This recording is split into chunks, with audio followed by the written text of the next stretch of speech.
Welcome to Star Wars Xcom. In this narrative series, the heroic clones have joined the resistance fighters of Xcom to protect the Earth as it has come under the invasion of the evil Galactic Empire. In their attempts to stop the evil imperial forces, the clones will travel all around the globe to perform missions which will shape the narrative and context of this series.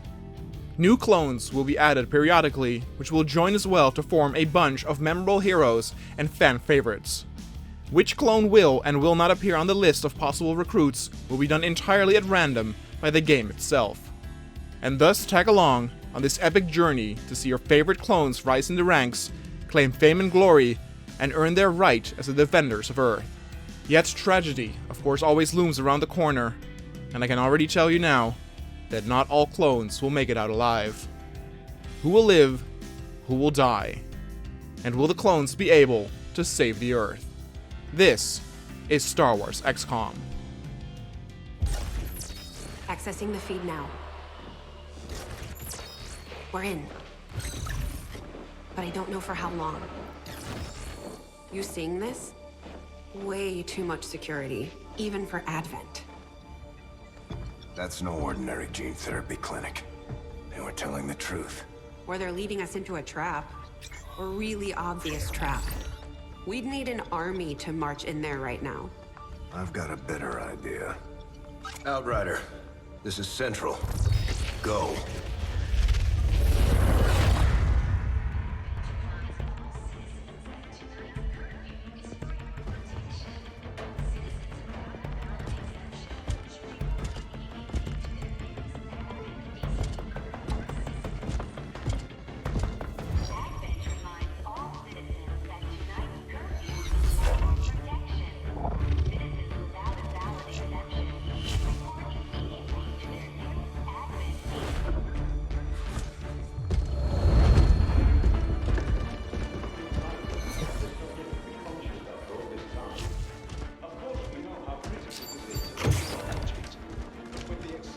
Timeline you placed upon us, mistakes are bound to happen.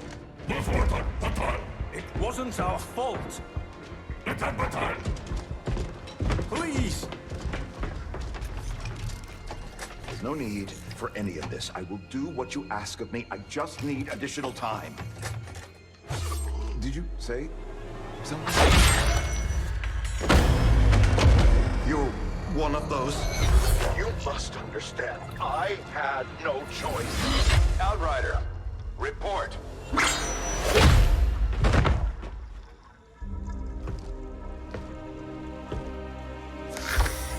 So, you do exist. Outrider to Avenger, I have visual confirmation. Are you sure? Reapers are always sure. I'll take your word for it. Cover your tracks and get the hell out of there. They can't know we were here. Yet. Understood. Now the real war begins.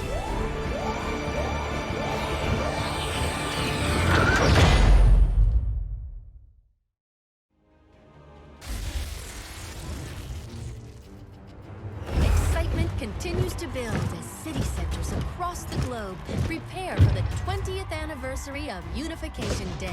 Thousands line up at the site of the Great Accord, celebrating the formation of the Advent Coalition.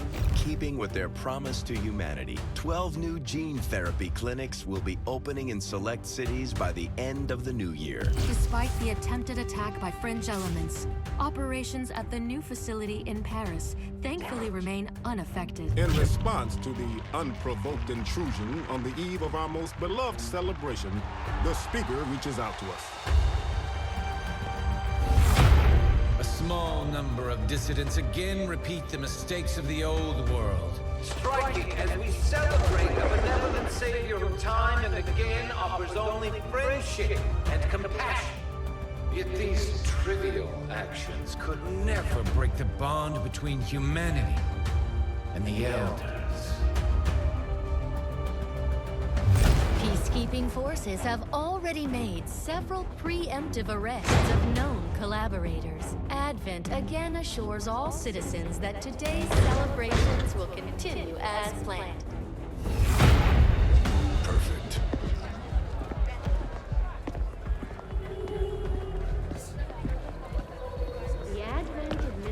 Extraction reminds you to report all suspicious activity to your nearest peacekeeper. Only together can we build a better tomorrow. Approaching position. You were right. They've definitely got their hands full today.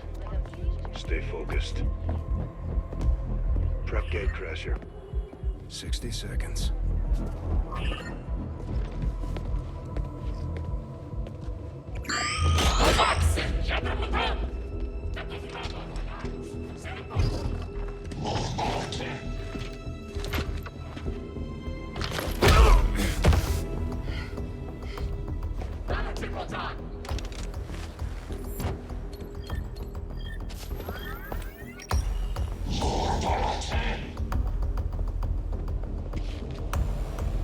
Now.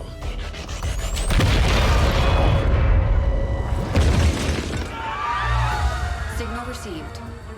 Loud and clear. Okay, gatecrasher. Your turn.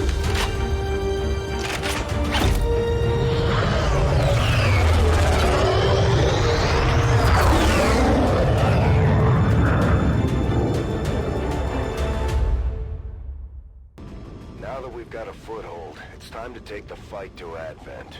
We're heading into the city center to take down a public target. Something that will get people's attention.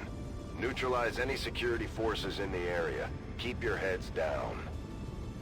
On this particular operation that took place in Los Angeles, 4 clones were sent in to handle it. They consisted of a clone trooper from the 87th Sentinel Corps, codenamed Archive, a clone trooper codenamed Echo, who had seen a lot of action before coming to Earth already, a clone commando from Blue Squad, aptly named Blue, and finally Vaughn, who would lead this operation.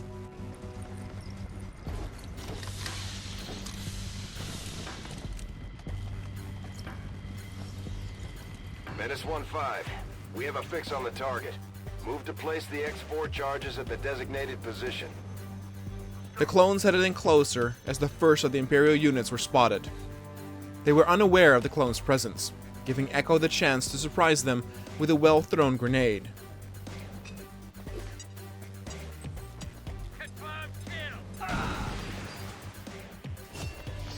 This sent out an alarm throughout all nearby Imperial ranks, and enemies would soon swarm them. The clones fired back with the earthly weapons they received from the Resistance. They lacked power and accuracy, making many of the clones eager to get their hands on some tech they were more used to.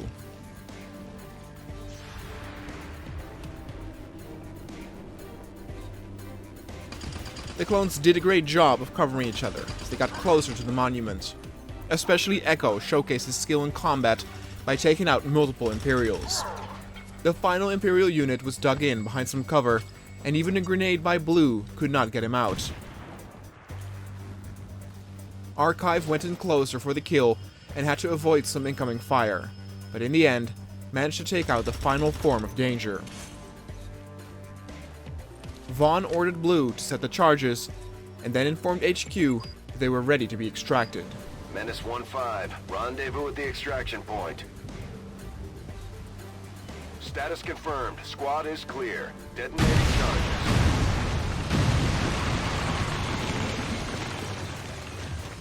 And though this mission was small, it was a huge success for the Resistance, and these 4 clones were amongst the first who witnessed it. The Resistance expected a lot out of them, and the 4 troopers worked really well together. And despite the destruction left in their wake, Xcom refuses to let go of the ways of the old world. They will continue their wanton and reckless crimes until the entire world burns around them. We are grateful to the Elders for their support in ending this menace once and for all. The flight back was silent mostly, but they could feel that they were all pumped up to go out there again and defy the Empire's will. When they arrived back in the evening, Archive and Blue would rest at the medical lab to recover, while Vaughn would debrief the mission to his higher-ups. All 4 got a promotion. Just like it sounds, our sharpshooters engage enemy targets with pinpoint accuracy from extreme range. They're also trained in pistol marksmanship for the occasional close encounter. Archive would from now on work as a sniper specialist. Operating some of our most advanced equipment, specialists deploy robotic drones on the battlefield that can be outfitted for combat or field medic duty. Blue, unsurprisingly, would function as tech support due to his knowledge of hacking, bomb defusal, and more. Serving as our demolitions experts, the Grenadiers provide heavy ordnance delivery whenever and wherever we need it. Vaughn would from now on be known as a Grenadier Trooper, and would continue to lead his troops while providing cover by raining down hell on their enemies. The Ranger serves as our primary reconnaissance unit, capable of moving independently in concealment while engaging enemies at close range. And Echo, who already had the blood of 5 Imperials on his hands, became a Ranger, armed with a deadly vibroblade, with which he would surely spill more blood of his enemies. He was honored to receive such a position. He handed the engineers some equipment they had salvaged during the operation from the corpses of fallen Imperials.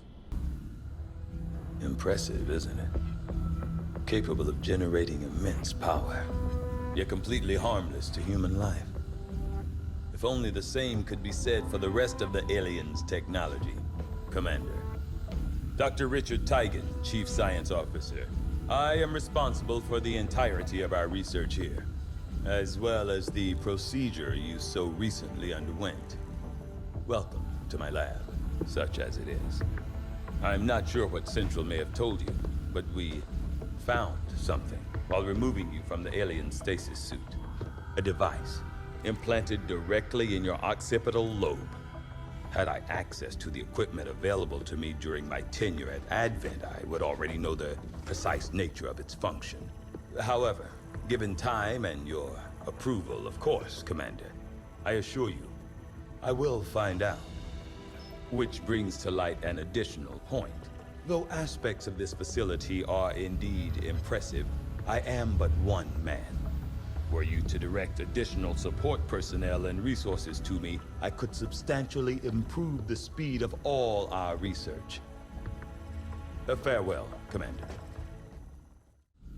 With the salvaged equipment, particular new research could be done by the scientists at the base. The magnetic rifles used by the Imperial's Advent forces were incredibly complex weapons. The rifles themselves would self-destruct when their original operator died, but with a little effort, the scientists might be able to use any recovered parts to improve the clones' weapons. I do find that area of research to be among the more intriguing options available. We'll begin work immediately. I'll send word when a complete report is available. Okay, reworked your repulsors with some of the parts I salvaged from their old engine. Should fix that stabilization problem you had. Come on, Rover. It'll work. Commander! Getting our tech to talk to theirs is harder than you'd think. Lily Shen, Chief Engineer, at your service. You were probably expecting to see my father. In all that's happened, I'm guessing Central didn't tell you yet. He's gone. Dad gave everything he had to get us this far. This entire ship is his life's work. I know he would have loved to show you around the place himself. He used to talk about you a lot. You can be sure I'm ready to finish what he started. Might not look it, but from here, I can fabricate pretty much anything you come up with. And with a little more help, well, you'd be amazed with what I can do. It was an honor to finally meet you, Commander. There's room for us to expand our facilities on board the Avenger, Commander, but we'll need more engineers to clear out space for construction first. As far as I can tell, Advent's technology, along with most of what we've seen going on in the city centers, is based on variations, and in some cases improvements, of the existing alien tech used during the invasion. Luckily, the more common this stuff becomes, the easier it'll be for us to find components that can work in conjunction with the Avengers' hybrid systems. And so for the next couple of days, the Resistance laid low to see what the Imperials would do. Spirits were still up, as the clones like Vaughn would help the crew with maintenance instead of fighting. A long list of new clone recruits had also come in who volunteered to partake in the Resistance actions of this particular base. It filled the hearts of both the Resistance and the clones already stationed there with hope to see so many of their brothers willing to pick up arms to fight the good fight. Now Archive, Blue, Echo, and Vaughn were not the only clones currently stationed at the base, and the others who stayed there would still frequently ask them about the mission during target practice or other small jobs. The other clones at the base considered of a clone belonging to the Wolf Pack, codenamed Talon. Then a Phase 1 clone trooper the others called Glass as a joke on how frail his equipment was. There was also the clone trooper nicknamed Grey, who earned a lot of respect amongst the other clones despite not having partaken in battles on Earth yet. He always made sure all the clones' morale was high, and would provide advice and support if it was necessary. The clone trooper from the 327th Star Corps was nicknamed Wasp, not only because of his color scheme, but also his stingy personality due to his pride. There was another clone from the 501st at the base called Phobia. He and Echo had been comrades before coming to Earth and had seen combat together already. The clone trooper, with the nickname Trig, had served in the 30th Battalion, and had seen combat before as well before coming to Earth, which left him a deep scar near his shoulder. Nevertheless, he was convinced he was in top shape to go out for future combat missions. The other clone commando on the team was called Phi, and when he and Blue were in the same room together, one could be assured that all of the tech talk happening would have the other clones walk out in a heartbeat. The commandos did not care though. And finally, the last of the clones that was also on the ship was a clone called Later. He was rather quiet, but everyone else knew that he too would have their backs when the moment would require it.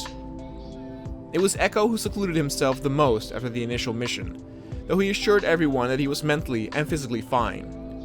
He said he just felt eager to get out there again, but the Resistance told him to wait for the opportune moment. At the small bar that was located within the base, the mood was always comfy, and was a place the clones would often gather to talk and fantasize about potential missions they would be sent on for honor and glory. They thought about what stories the next generations would tell about them if the Resistance would be the victor. Commander, good to see you on your feet again. Welcome to the bridge, the nerve center of our operation.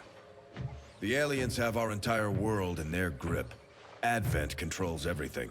Government, communications, industry, not to mention the military. And it's on us to take it all back. Resources and time are tight, Commander.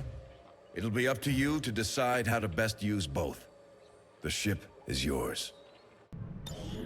Commander, we're attempting contact with a local resistance faction known as the Reapers. These people like to keep a very low profile, so it may take some time before we hear back. While we're waiting, it might be worthwhile to scan the area for additional supplies and resources.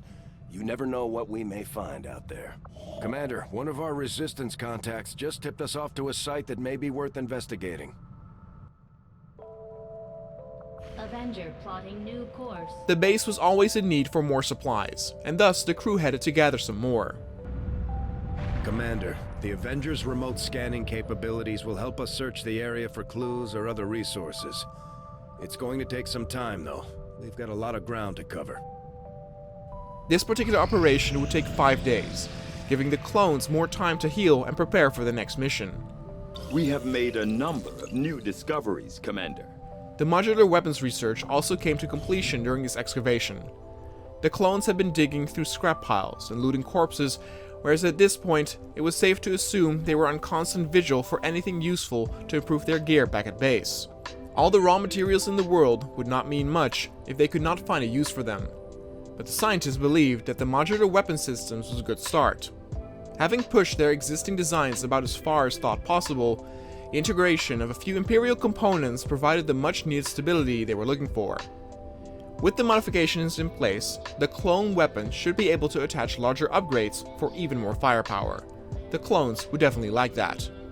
With that particular research done, it was time for the next research, and currently, it looked like this would be hybrid materials. The imperial bodies that were recovered so far were shielded by a fascinating combination of materials. Some were common than others. By studying the underlying imperial technology, the research could lead to vast improvements in the clones' equipment. I will make that our highest priority. Strategic resource located. The supplies that were found in New Mexico were located at a crumbling sports arena that was abandoned after years serving as a makeshift field hospital. The overgrown stadium was littered with crates and decaying equipment buried under the brush.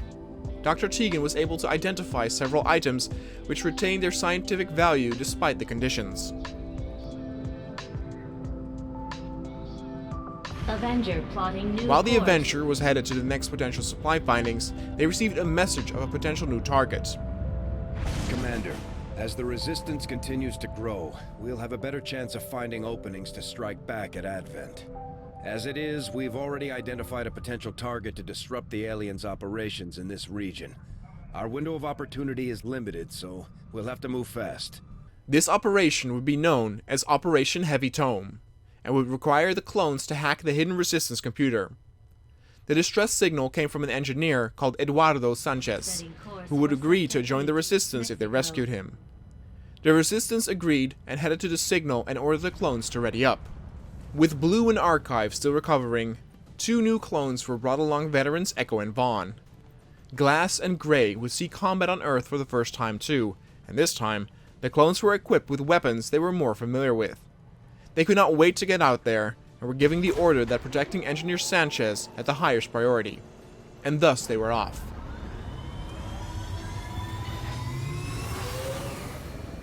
Sky Ranger deployed. In position to drop. A team of Resistance scouts located an exposed access point in this area tied directly into the Advent network. We lost contact with the squad shortly thereafter, but not before they sent a data fragment tied to the aliens' latest operation. We're moving to recover the data, but we'll have to work fast to hack the network before Advent shuts down the connection. Be prepared to neutralize all hostile contacts and secure the area. Recovering that data is our only shot at stopping their progress.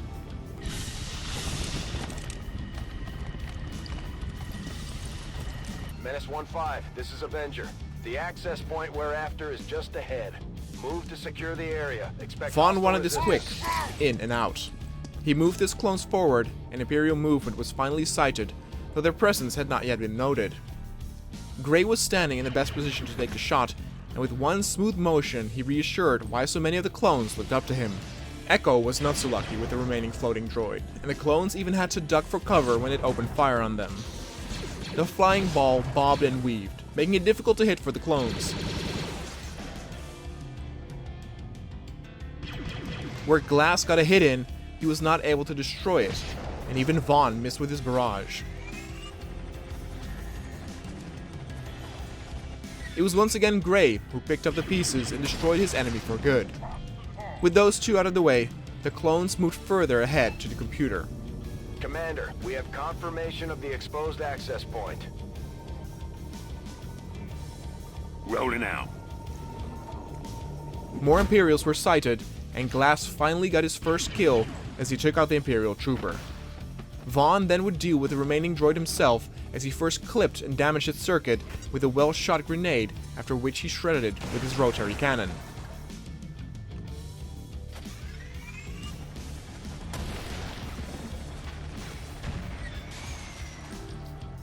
Then soon after, an Imperial medical droid was spotted alongside another trooper. While the clones engaged with the Imperials, Gray was ordered to quickly hack into the mainframe as more enemy reinforcements were heard incoming.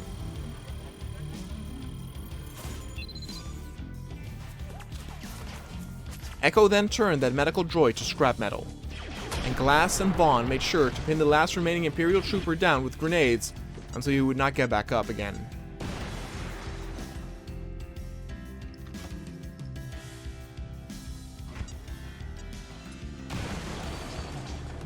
Status confirmed. All hostiles are down and the area is secure. Status confirmed. Mission accomplished.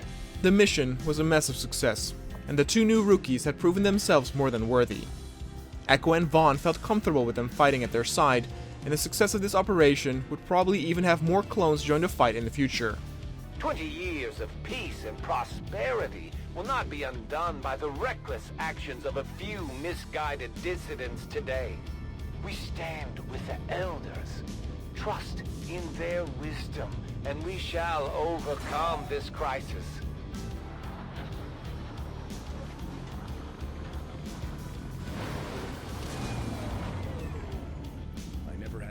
doubts about your capabilities, Commander. Vaughn now also got his first kill during a mission, and Echo did well as usual too. He would receive yet another promotion, as of course, would newcomers Gray and Glass. It was a good day for the clones.